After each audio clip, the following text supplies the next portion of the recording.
पंजाब हुकूमत जो है वो पीडीएम के अंडर नहीं है जी। और जहां तक जलसों की बात है तो इसी पीडीएम के दौर के अंदर जब हमारी इन्होंने पूरे पाकिस्तान के अंदर जलसे किए और किसी ने कोई इनको नहीं रोका और इस चीज की इजाजत है होनी चाहिए, अपनी वो परमिशन सीख करें पंजाब से, जो केयर टेकर सेटअप है उससे परमिशन लें और अपनी मुहिम लॉन्च करें। लेकिन अगर कोई सिक्योरिटी थ्रेट है या कोई अगर औरत मार्च या जो है वो कोई और मामलात हों तो फिर वो उसका जवाब तो राना एहसान साहब आप ठीक कह रहे हैं। देखिए असल जिम्मेदारी तो आपने कहा कि मत की ही थी पहले भी, जो कुछ 8 मार्च को भी हुआ सर, लेकिन ये जो निगरान सीएम है इनका नाम भी तो आप ही लोगों की तरफ से तजवीज़ किया गया था ना, और आप लोगों ने खुल के वो उस वाकये की आपने ना मुजम्मत भी नहीं की है। तो अगर आपको लगता है कि मुजम्मत होनी चाहिए थी तो फिर तो मुजम्मत करते ना आप उसकी, तो इसका मतलब ये नहीं है कि आप इस मामले में निगरान हुकूमत के साथ खड़े हुए हैं।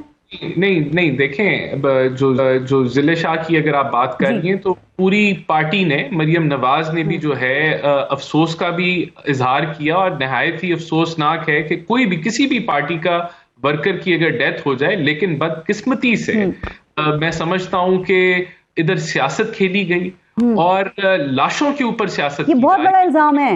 नहीं ये बहुत बड़ा इल्जाम, मैं समझता हूं कि ये बहुत घनौना इल्जाम होगा कि अगर ये एक्सीडेंट हो और उसको जो है वो मर्डर के तौर पे और तशद्दुद के तौर पे पेश किया जाए तो ये बहुत खतरनाक चीज है। और यहाँ हिस्ट्री है एक जमात की जिन्होंने पूरी कौम को गुमराह किया, आलमी साजिश करके वो पीछे हट गए और अब जो शवायद आ रहे हैं आज, यानी कि हैरान कुन शवायद है कि ड्राइवर ने शेव कर ली। सर आप ठीक है, देखिए आज सीएम पंजाब ने और आईजी पंजाब प्रेस कॉन्फ्रेंस की, उन्होंने इस वाकये को एक्सीडेंट करार दिया है। आपने बिल्कुल ठीक बात की है कि जिस गाड़ी से मुबैना हादसा हुआ उसके ड्राइवर के बयान भी सामने आ चुके हैं, लेकिन दूसरी तरफ एक और चीज भी है और वो है पोस्टमार्टम रिपोर्ट। वो कुछ और कहानी सुना रही है, वो कहती है कि इस शख्स पे बदतरीन तशद्दुद किया गया था। पीटीआई कह रही है 26 निशानात हादसे के कैसे हो सकते हैं? वो तशद्दुद का जिक्र भी नहीं करती, तशद्दुद कहीं नहीं लिखा पोस्टमार्टम रिपोर्ट में। पोस्टमार्टम रिपोर्ट क्या कह रही है कि स्कल पे फ्रैक्चर से डेथ हुई है। कॉज ऑफ डेथ, जिस्म के हिस्से कैसे खराब हो गए फिर?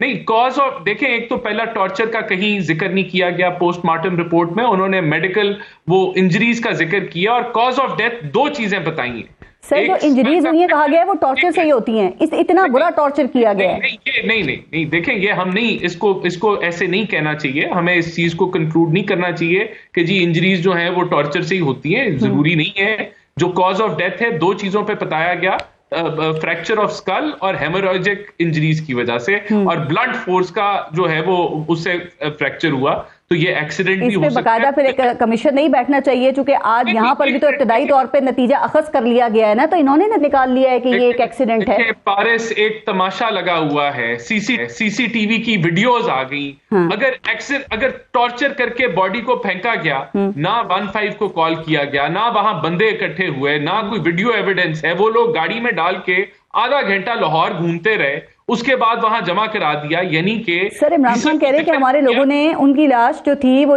उसको उठाकर और हॉस्पिटल वो लेकर गए हैं। वो कह रहे हैं वो हमारे कारकुनान थे जी, वो तो मान रहे हैं इस चीज को। जो कि इन्होंने बात छुपाई कि उनके कारकुनान की गाड़ी में वहां वो पहुंचे। फिर देखिए मेरी बात सुने, ये बहुत ही अजीब सी बात है कि कोई टॉर्चर ज़्यादा बॉडी आपको मिले, ना आप 15 को कॉल करें, ना आप वहां कोई वीडियो बनाएं, ना आप कोई पिक्चर करें, आप उठाएं उसकी बॉडी को, पहले एक अस्पताल में लेके जाएं फिर दूसरे। अच्छा राना एहसान साहब, चले एक बात मान लेते हैं कि ये हादसा ही था, हम ये मान लेते हैं, लेकिन ये बताइए कि जब ये हादसा था तो इसके फौरन बाद इमरान खान के ऊपर 302 का मुकदमा क्यों दर्ज कराया गया? ये तो हादसा था ना, तो मुकदमा उन पे 302 का क्यों? क्या ये इमरान खान ने एक्सीडेंट करवाया होगा? ऐसे तो नहीं हो सकता। ये तो पहले बात तो ये कि आपको केयर टेकर हुकूमत बताएगी, लेकिन मेरा मौकफ इस पे ये है कि अगर इमरान खान ने कानून तोड़ा, 144 तोड़ा, उसके कहने पे तोड़ा गया, फिर उसके कहने पे इश्तिहार डाला गया, उसके कहने पे पहले ये खुद क्लेम कर रहे थे कि मर्डर किया गया, तो इस पे 302 लगता है? आपके ख्याल में ये दुरुस्त है? नहीं ये आप केयर टेकर हुकूमत से पहुंचे, लेकिन he was responsible for his cause of death के एक चीज जो कि अलाउड ही नहीं थी, जो उसने मार्च की वो इलीगल थी, तो उसकी वजह से अगर कोई हादसा पेश आया या अमवात हुई तो वो रिस्पॉन्सिबिलिटी तो वहां बनती है। इस बेसिस पे उन्होंने किया होगा, मैं इसकी हमायत या वो नहीं कर रहा, लेकिन मेरा ख्याल है ये वजह हो। यानी कि आप ये कह रहे हैं कि अगर लाहौर में वालीस लगती है और उस दौरान जो भी अल्लाह ना करे अमवात होती है, हादसा होते हैं, उसके जिम्मेदार इमरान खान होंगे? अगर इमरान खान की पार्टी 144 का जो है वो कानून तोड़ती है और वहां कोई क्लैशेस होते हैं या कोई मामलात होती है और वो क्लेम करें जी ये बंदा मर गया, इसको मर्डर कर दिया गया, तो डेफिनेटली फिर वो रिस्पॉन्सिबिलिटी। राना एहसान साहब, एक तो इशू हमने जिस पे बात की, दूसरा सर कल मुस्लिम लीग नून ने इलेक्शन कमीशन में पाकिस्तान तहरीक इंसाफ का जो ये इंतखाबी निशान है वो अलॉट ना करने के हवाले से भी दरखास्त दे दी है। राना एहसान साहब, सर ये क्या है? पहले इंतखाबी मुहिम चलाने नहीं दी जा रही, अब जो उनका इंतखाबी निशान है उसको आप ये कह रहे हैं कि इनको ना मिले ये, तो क्या ये वही लेवल प्लेइंग फील्ड है जिसके मुतालबे आजकल मरियम नवाज कर रही हैं?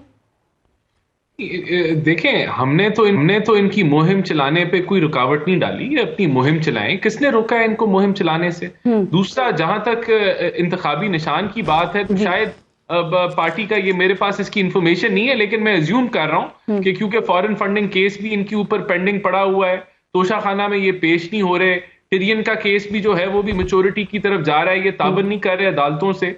तो वहां जहां हम तो यही कहते हैं ना, कंपैरिजन होना चाहिए। हमें तो वो याद आता है कि जब व्हाट्सएप पे जेआईटी बन जाती थी और धड़ाधड़ सुप्रीम कोर्ट जो है सुओ मोटो लेके अपने ओन के ऊपर जो है डे टू डे हेयरिंग करके हमारी उन्होंने प्राइम मिनिस्टर को फारिग किया, फिर उसकी सदारत फारिग की, फिर क्या कुछ नहीं हुआ। तो हमें तो याद आता है ना कि कितनी अदालत तेज चलती थी, कितना जल्दी इंसाफ। आप कह रहे हैं, मैं जरा मुकदमात पे आती हूँ, लेकिन आपके ये मोहसिन शाह हैं और तारिक फजल चौधरी हैं जो ये दरखास्त लेकर गए इलेक्शन कमीशन में कि पीटीआई को इंतखाबी निशान अलॉट ना किया जाए। अब मुझे ये बताइए कि इससे समझा क्या जाए? फिर ये ना समझा जाए कि आप लोगों की तरफ से ये इलेक्शन से फरार है, या फिर इसमें देखें अगर बाकी कवानीन में इसकी कोई सजा भी है तो ये आप पहले कर लेते ना, इस वक्त में करेंगे तो ये मेलिफाइडी इंटेंशंस की बू नहीं आएगी इसके अंदर? नहीं, देखें, हम कहीं अपनी मर्जी से तो फैसला नहीं कर रहे ना, हम इलेक्शन कमीशन लेके जा रहे हैं, तो वहां फैसला तो मेरिट पे होगा, तो जो मेरिट होगा वो आ जाएगा सबके सामने। तो ये तो हमारा राइट है कि अगर देखें फॉरेन फंडिंग के अंदर क्या साबित हुआ कि पूरी पार्टी जो है वो फ्रॉड पे चल रही है, वो उसकी डिक्लेरेशन जो है वो वहां मिस रिप्रेजेंटेशन है, जो खुद जो चेयरमैन है वो उसने मिस डिक्लेयर किए हुए हैं दर्जनों अकाउंट। तो ठीक है, ये मामला जहां एक वजीर आजम को कह रहे हैं टेक्निकल बुनियादों पे आप इनको देने की कोशिश कर रहे हैं, और नहीं, देखें बात ये है जेन्युइन केस है, उस पे फैसला होना चाहिए। तो अगर हमारी बोगस हुई एप्लीकेशन तो इसी टाइमिंग बड़ी अहम है। नहीं तो टाइमिंग देखें, सियासत में हर वक्त जो है एक महाज लगा होता है। अभी इमरान खान ने आप देखें किस तरीके से एक एक्सीडेंट को कत्ल बना दिया और उससे सियासी जो है वो फायदा उठाने की कोशिश कर रहे हैं, पूरी अवाम को गुमराह कर रहे हैं। आपको याद नहीं है आलमी साजिश के ऊपर पूरी अवाम को बेवकूफ बनाया? कितने एंकर थे आलमी साजिश बताते थे, अमेरिका ने तब भी की रिजीम चेंज, तब भी की, अब भी कर दी। तो आज वो पहले, उसके बाद वो बाजवा पे शिफ्ट हो गए, वो एक बयानिया लेके आते हैं, आप ठीक कह रहे हैं, और उसको बड़ी पजीराई हासिल हो जाती है, वो मकबूल हो जाता है, ठीक कह रहे हैं। तो ये कहा फ्रॉड और क्या कुछ नहीं हो रहा? तो हम तो एक न्यूट्रल अदारे के पास अगर अपनी एप्लीकेशन लेके गए, जो वो फैसला करेगा मेरे ख्याल से सबको तस्लीम होना चाहिए। बिल्कुल होना चाहिए। और अगर मुकाबला करना है और आप भी मकबूल हैं, तो ये मुकाबला अगर मैदान में हो तो ज्यादा बेहतर है ना, और इलेक्शंस भी करीब हैं, तो अगर आपको मैदान में मुकाबला करना चाहिए बजाय कि इस वक्त में इस तरह की चीजें की जाए। वो ठीक है, मैंने कहा इस वक्त में चूंकि आप लेकर गए इसलिए ये सवालात उठे आपकी तरफ। क्या वजह है? चूंकि पीटीआई तो कह रही है कि मुकदमात का असल मकसद ये है, या आप लोग यही चाहते हैं कि उनको उनकी सियासत से माइनस कर दिया जाए, तो वजह क्या है और क्या यही मकसद है आपका?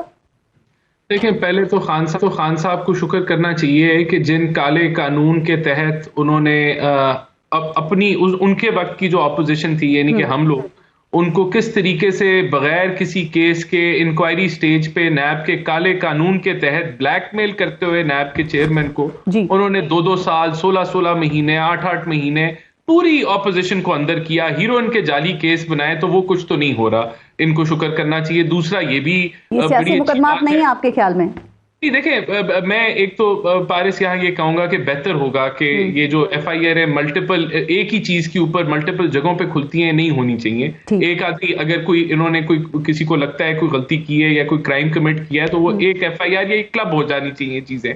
तो ये तो मेरा ये मौकफ है।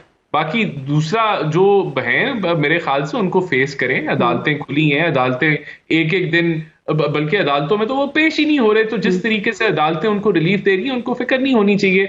बाकी मैं एग्री करता हूं कि जो एक नौयत का जो जुर्म है या जो एलिगेशन है वो क्लब हो जानी